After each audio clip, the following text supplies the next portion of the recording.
مين فينا ما دخلش المجمع اللي في التحرير أو عدى على دار القضاء العالي؟ طب إيه علاقة دول بالحرمين الشريفين؟ هقولك، دول من أعظم الأبنية اللي بناها شيخ المعماريين محمد بيك كمال إسماعيل، اللي اتولد في ميت غمر سنة 1908. أصغر طالب في مدرسة الهندسة الملكية، كانوا 7 طلاب، فضل الأول عليهم لحد ما اتخرج سنة 1927، ومن شطارته بعتوه فرنسا عشان يعمل الدكتوراه، لكنه سافر وأخد 2 دكتوراه ورجع مصر واشتغل في مصلحة المباني الأميرية. وقتها كانوا بيستغنوا عن كل المهندسين الإنجليز والفرنساويين، وبقى هو أول مصري يشتغل في المكان ده. وبعد كده بقى مدير المصلحة سنة 1948، وخلال سنوات عمله اشتغل في صمت وصمم أعظم الأبنية المعمارية اللي موجودة في مصر، زي دار القضاء العالي، المجمع، وكمان عمل موسوعة اسمها مساجد مصر. الموسوعة دي حصل بسببها على البكوية ووشاح النيل، وكل النسخ منها اتباعت، مش موجود منها غير عدد بسيط في المراكز البحثية. وتسافر الموسوعة وتوصل السعودية، وتوصل في ايد الملك فهد بن عبد العزيز سنة 1953، وقال لهم هاتوا لي الراجل ده. ومن هنا يبدأ الجزء الثاني من الحكاية. الملك فهد كان عايز يعمل توسعة للحرمين بشكل كبير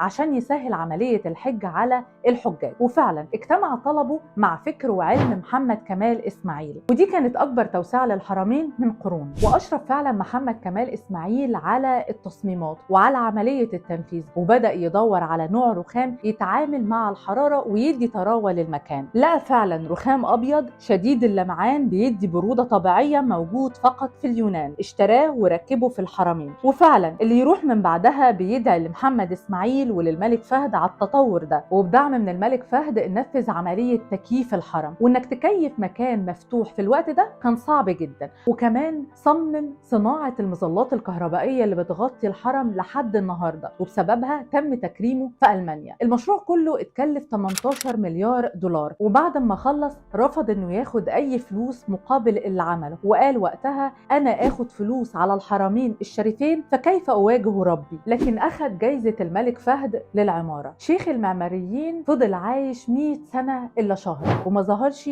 غير في لقاء واحد فقط اللي اكد فيه حجم التوسعة وقدرته هو وفريق عمله على تنفيذ العمل الغير مسبوق. طبعا المملكة بتطور لخدمة الحجاج لحد النهاردة، لكن لما تروحوا تزوروا الحرم وتحسوا بالطراوة والبرودة، افتكروا ان اللي نفذ ده كان مصري اسمه محمد كمال إسماعيل، وترحموا عليه.